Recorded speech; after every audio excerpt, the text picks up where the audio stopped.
This demonstration is how to take your spherical vessel, which is now 2 half spheres that you slip and scored and fuse together, and how to begin making your lid and your lid handle to go on top. I just wanted to remind students that I made a clay donut at the end of the last class, and that's what I'm using to store my spherical vessel on. Later on, I will demonstrate how to make foot rings or stands, foot stands, to support it. But right now, we're just gonna keep our vessels on a detachable clay donut. This way, it doesn't get flattened by the bottom of the table, but at the same time, it's okay if your donut gets crushed because it's not a permanent piece of your artwork.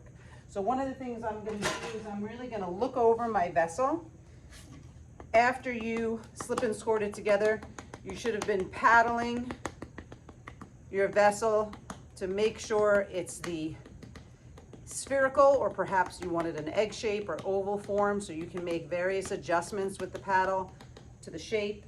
You could also use a small sponge with a little bit of water on it to sort of smooth out your vessel. Last class, you were using the serrated rib tool as well as the blue rib tool and perhaps the wire brush to fuse the seams, maybe score and slip on some extra pieces of clay to fill out any dents. So right now I'm just going over it with a sponge, just making sure it's cleaned up, knowing that I'm going to be handling this vessel over the next couple of weeks and it may get some dings and dents in it, and I can always go back and repair those at a later point. But once it's pretty cleaned up, I'm going to put it on my donut. I do have a banding wheel here. You will find various banding wheels floating around the room. There's several by the fanning station. Once everyone is done fanning their pinch pots and those banding wheels become available, you can take one and bring it over to your desk. It just elevates your work a little bit and allows you to work on all ends of your project without having to constantly lift it up. Take note that I have that donut underneath to support my vessel. So, for my spherical vessel, I am doing a theme for the Shawangunk Mountains, which is near where I live in New Paltz. And I'm gonna have an entire landscape scene around the outside of my vessel, but I want my handle to have a little squirrel on top. And the squirrel is gonna be what I use to lift the handle. So I will show you how to sculpt in a moment, but right now I wanna talk about how we make our lid. You need to take a pin tool, and there's a drawer in the tool drawers that is labeled pin tools, or you can call them needle tools. They look like this. Sometimes they're all metal, sometimes they have a wood handle. And basically I want to use this to make a line as to where I want my lid to start. Some people are gonna want a little tiny lid at the top. Other people are gonna want a lid much further down. Some people are gonna want an even circular lid, and other people are gonna want a more irregular lid. I do have circle stencils, which you can use if you want to make a perfectly round circular lid. I, however, want a more organic line, so you can watch me as I take my pin tool and I'm gonna make my lid. I don't want it too small because then it's hard to reach the inside, but I don't want it too far down because I want to have enough space in my vessel to store probably jewelry. Okay, so I'm just gonna make a very organic kind of wavy line going around. I'm not pressing too hard, just kind of letting it flow.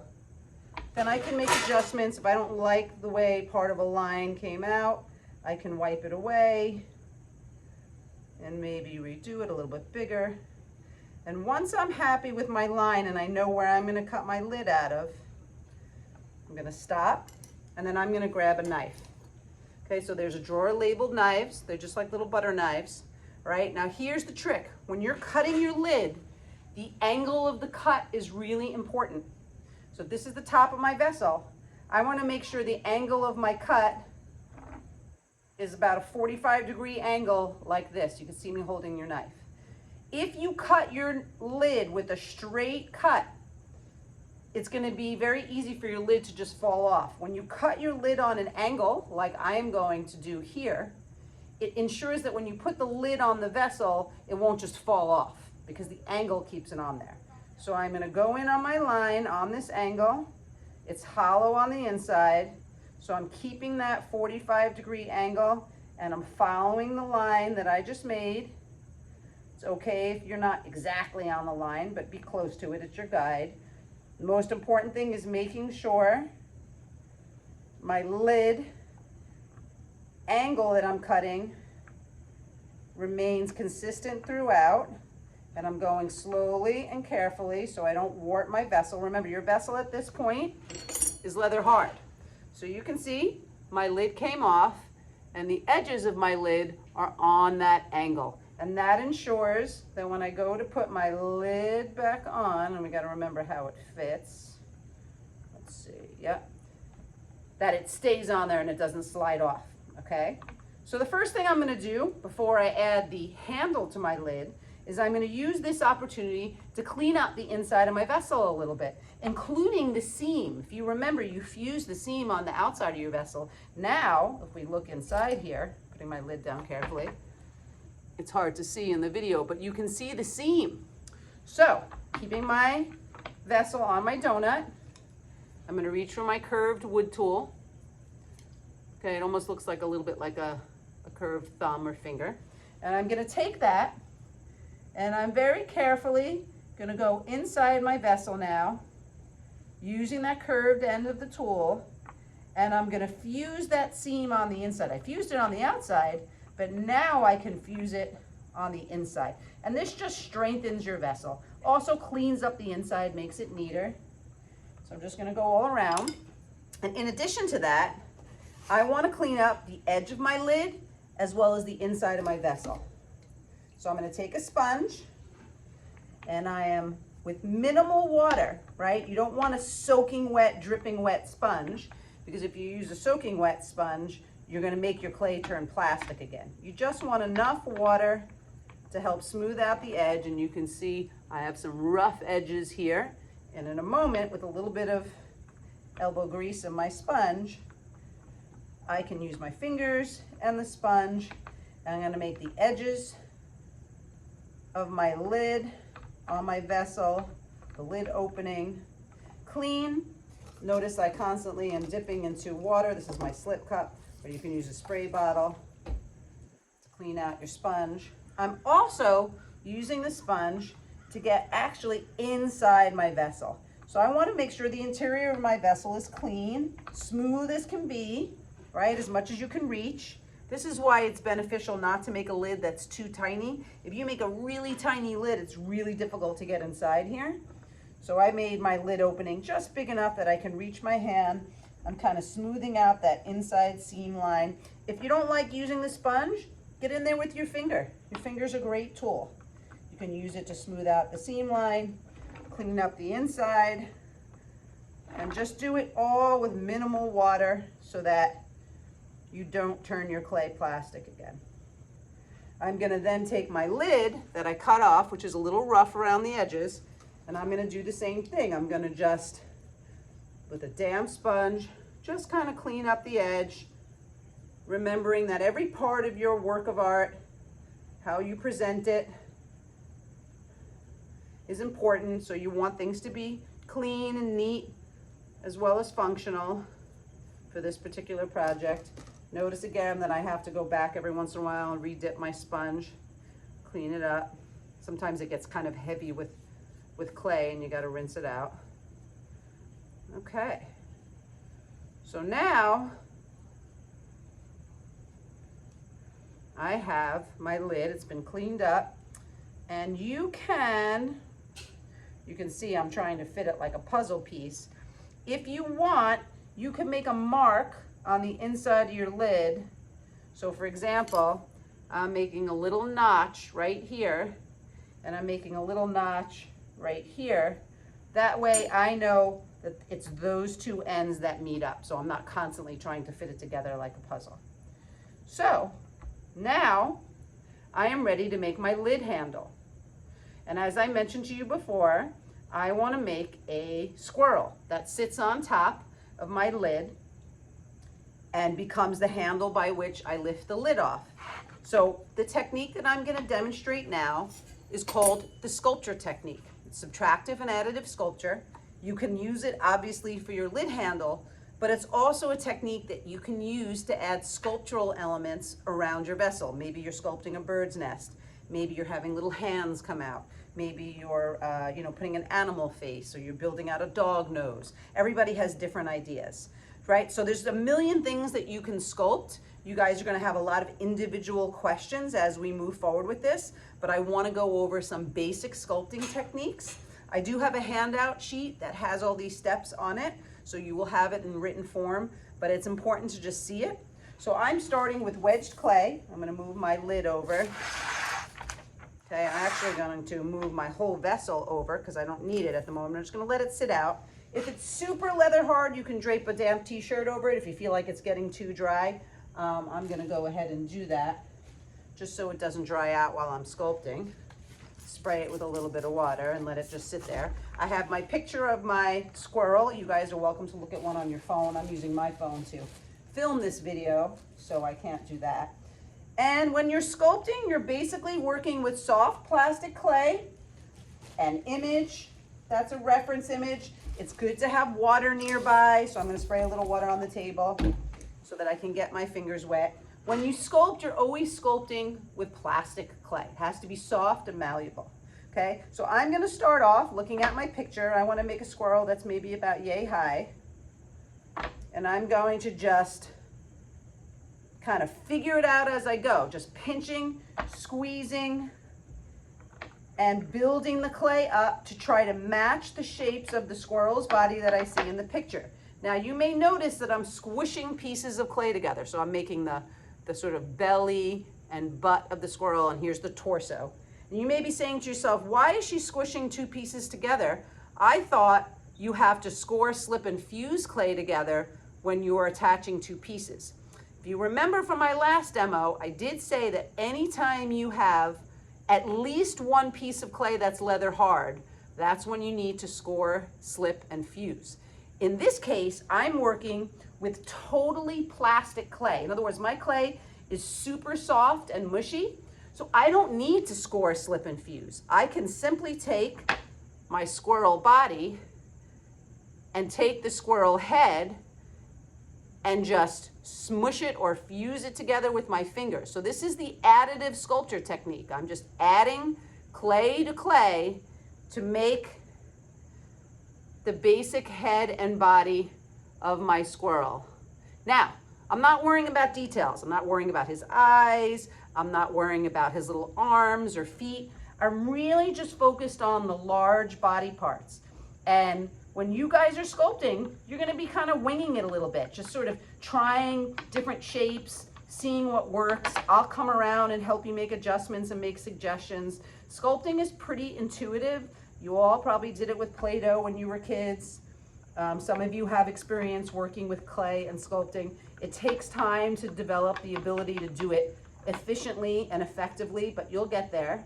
As you can see, I'm building up the little like, I guess they're like hips and thighs of the squirrel. And I want to build out his belly. So I go back to my clay over here that's wrapped in a wet t-shirt. This is all wedged plastic clay. Now I'm building his round belly out. I haven't done his arms, I haven't done his ears. I am going to do his tail because his tail is a large body part. So I take a kind of estimate how much clay I need. Now I'm looking again at my picture, and I know that the tail is kind of thick, thins out a little bit at the bottom. Now I have to put it against my squirrel body and say, is that the right size? Subtractive clay, it's a little too big. Subtractive clay, subtractive sculpture is when you take clay away. So this is additive and subtractive sculpture, meaning I'm adding clay and then periodically taking clay away. Again, I'm fusing the tail on. I want to look to see how that's going to be on the handle. That's going to be great. All right. Not having to score, slip. Right now, I am fusing. I'm just kind of fusing by smushing the clay together. And I have the basic shape of my squirrel body, no details. And in the next part of the video, you are going to see me take a squirrel that I made prior to what you're seeing now, and I put it in front of the fan to get leather hard. So this was the first squirrel I made. You guys in the first part of the video watched me make this guy. But I can't do the next step with this guy because he's really soft and plastic. So I'm going to put him to the side. I made another one for the purpose of this demo video. This is pretty much the same shape, right? Little belly, little hips, the head, the neck, torso, his puffy tail. And now I can do the next step because this is leather hard. What's the next step? Well, if you remember me talking about the thickness of the clay, your vessel is about 3/8 of an inch to a 1/2 inch of clay, right? Your lid is, your vessel is. And that's important because with ceramics, you want, when you're working with clay, you want your projects to be even thickness throughout. If I put this squirrel solid on top of my lid, not only would it be really heavy, but this squirrel would take a lot longer to dry than my lid and my vessel because the squirrel in various sections of it is a lot thicker than a 1/2 to 3/8 of an inch. So what you have to do when you're sculpting, and it doesn't matter if you're sculpting a squirrel or a person or a ball or another animal or a book, if you sculpt something and it's thicker than a 1/2 to 3/8 of an inch, you need to hollow it out. What does that mean? That means I need to remove clay from the interior of my squirrel and make it hollow so that the thickness of the squirrel is approximately the same as the lid and the vessel. So how do I approach hollowing this out? Well, I'm gonna need a couple tools. I'm gonna take a knife, and I have a couple of different types of loop tools, right? I have little loop tools and a wider loop tool. Each sculpture is going to be a little bit different, and this is where you can ask me various questions. I'm going to cut off his head and leave his head separately. And I'm going to take my loop tool and I'm going to hollow out the bottom of my squirrel. Now you can only hollow out when the clay is leather hard. If you try to do this when your clay is super soft and plastic, you are going to end up with your squirrel or whatever you're sculpting completely smushing and falling apart. So I am scooping out the excess clay using the different size loop tools from the interior of my sculpted form, and this is a form of subtractive sculpture where you're taking clay away. I'm going to actually use my finger and push through the hollowed out area there. All right. And now I have a squirrel body that's about the same thickness as my vessel and my vessel lid, but it's now hollow on the inside. And it looks like the tail may need to be, hard to tell. The tail looks like it needs to be hollowed out a little bit. It's a little bit thick at the top. I'm going to take my really small loop tool, and I'm on the underside of my tail. I'm just going to scoop out some clay so that I'm thinning out the really thick part of the tail and trying to make the clay there the same thickness. And it's underneath, so no one's really going to notice when the squirrel is up this way. So now I have an opening through the squirrel body. I hollowed out the puffy part of the tail. And now I need to hollow out the head. So the head is a little bit thicker than the thickness of my vessel. So again, I'm going to use a small loop tool, right? Because this big loop tool would be too big for the head. That's why it's good to use a variety of loop tools. And I'm just going to kind of go in there, scoop out the clay. You can take this extra clay that you're subtracting from your sculpture, and you could put it back with your wedge clay, or you can simply put it in your slip cup. Whatever is more convenient for you. And I'm hollowing out the head. So the idea is that when I attach this head to the body, right, that the thickness of the head and the thickness of the body and the thickness of the tail are all about the same as the thickness of the vessel. So I have a hollowed out head, a hollowed out body, a hollowed out tail, and now I need to attach it. Except when I attach it now, I need to score, add slip, and fuse it because my clay is leather hard. So just like you did when you attached your two spheres, I'm going to score the clay, use my slip as glue, Attach it so the hollowed out head now matches the hollowed out body. I'm going to use my wood tool for fusing.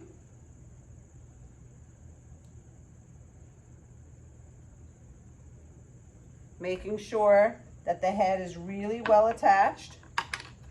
If it starts to feel mushy again, you can always put it in front of the fan. And at this point, you can add details. So I could add my little arms and my little feet, but I think before I do that, I'm actually going to attach it to my lid first. And then once it's on my lid, that's when I'm going to add all the details, like his ears and his eyes and so forth. And I'm going to make an adjustment with the tail there. Okay, so now how do we go about attaching this squirrel to the lid?